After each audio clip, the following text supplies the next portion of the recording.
નમસ્કાર. સૌરાષ્ટ્રમાં કમોસમી માવઠાએ ખેડૂતોને ભારે નુકસાન પહોંચાડ્યું. 18 અને 19 માર્ચ દરમિયાન પડેલા વરસાદ અને તેજ પવનના કારણે શિયાળુ અને બાગાયતી પાકને મોટા પાયે નુકસાન થયું. આ પરિસ્થિતિને ધ્યાનમાં રાખીને ખેડૂતોને તાત્કાલિક રાહત મળે તે માટે અમરેલી કલેક્ટર મારફતે મુખ્યમંત્રી સુધી આવેદનપત્ર પાઠવવામાં આવ્યું. ખેડૂતો દ્વારા તાત્કાલિક સર્વે કરીને યોગ્ય વળતર ચૂકવવાની માંગ ઉઠાવવામાં આવી. વધુ સમાચાર માટે જોડાયેલા રહો આરપી ગુજરાત ન્યૂઝ રાજકોટ. આજે જ્યારે ખેડૂત સંકલ્પ યાત્રા સૌરાષ્ટ્રના 7 જિલ્લાઓમાં ખેડૂતનું મજબૂત સંગઠન બનાવવાના આશય સાથે નીકળી છે, ત્યારે ગઈકાલે તારીખ 19/3/2026 તુલસી શ્યામથી ખૂબ ભવ્ય પ્રસ્થાન થયું. હજારોની સંખ્યામાં ખેડૂતો ઉપસ્થિત રહ્યા. સાથે જ આજે જ્યારે સાવરકુંડલા ગઈકાલે રાત્રે અમારા ખેડૂતોનો કાફલો પહોંચી રહ્યો હતો, એ દરમિયાન ખૂબ મોટા પ્રમાણમાં સૌરાષ્ટ્રના તમામ જિલ્લાઓમાં કમોસમી વરસાદ પડ્યો. ભારે પવન પણ ફૂંકાણા, વાવાઝોડા જેવી સ્થિતિનું નિર્માણ થયું. ખેડૂતોને રવિ પાકમાં ખૂબ મોટા પ્રમાણમાં નુકસાન થયું છે. ચાલુ વર્ષે અનિયમિત વરસાદના કારણે ખેડૂતોનો ચોમાસુ પાક પણ નિષ્ફળ ગયેલો. ખેડૂતોને એવું હતું કે ચોમાસુ પાકમાં જે નુકસાન થયું છે એને ભરપાઈ કરવા માટે શિયાળુ પાકમાં વધારે વાવેતર કર્યું, તમામ પ્રકારના ખર્ચ અને તમામ પ્રકારની મહેનત કરી. જ્યારે પાક તૈયાર કર્યો ત્યારે તૈયાર થયેલા પાક પર જે ગઈકાલે 19/3/2026 અને 18/3/2026નો જે વરસાદ પડ્યો છે, જે પવન ફૂંકાણા, એના કારણે ખેડૂતોના તૈયાર પાક પર પાણી ફરી વળ્યું છે. અમુક જગ્યાએ કરાવો પણ પડ્યા છે.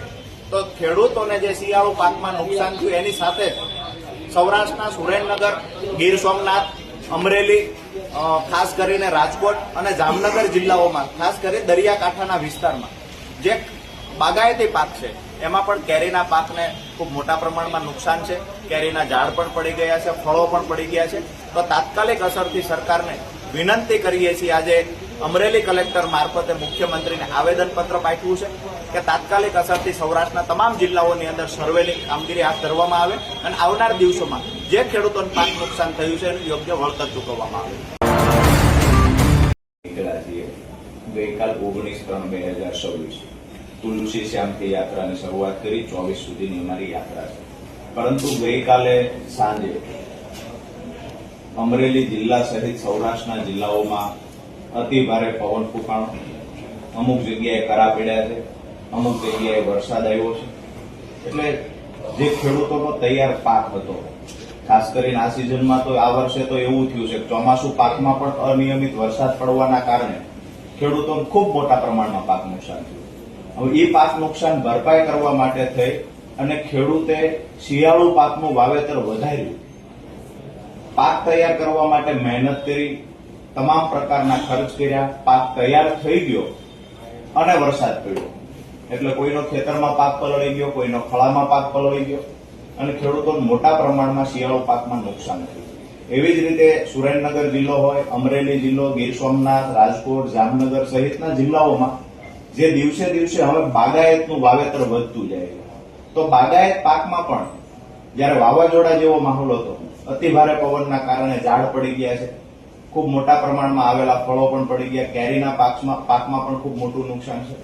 તો આપ સાહેબ મારફતે મુખ્યમંત્રીશ્રીને એક રજૂઆત છે, આવેદનપત્ર પણ અમે યાત્રાની વચ્ચેથી આવેદનપત્ર આપવાનો કાર્યક્રમ આજે સવારે અચાનક એટલે બનાવવો પડ્યો કે ખરેખર નુકસાન અમે જોયું છે. અમરેલી જિલ્લામાં નુકસાન જોયું, ગીર સોમનાથમાં અમે ગઈકાલે હતા તો રાત્રે ત્યાં પણ ખૂબ પવન ફૂંકાણા છે. તો જે નુકસાન છે એનું તાત્કાલિક ધોરણે સર્વે થાય અને ખેડૂતોને યોગ્ય વળતર મળે, આ મુદ્દે રજૂઆત હતી. અમારા સાથે જે આગેવાનો છે યાત્રામાં, આ આગેવાનોની સાથે અમરેલી જિલ્લા, ગીર સોમનાથ જિલ્લાના પણ આગેવાનો ઉપસ્થિત છે. વિનંતી કરીએ છીએ આવનાર સમયમાં આપના માધ્યમથી યોગ્ય રજૂઆત થાય અને તાત્કાલિક ધોરણે સર્વેની કામગીરી હાથ ધરવામાં આવે.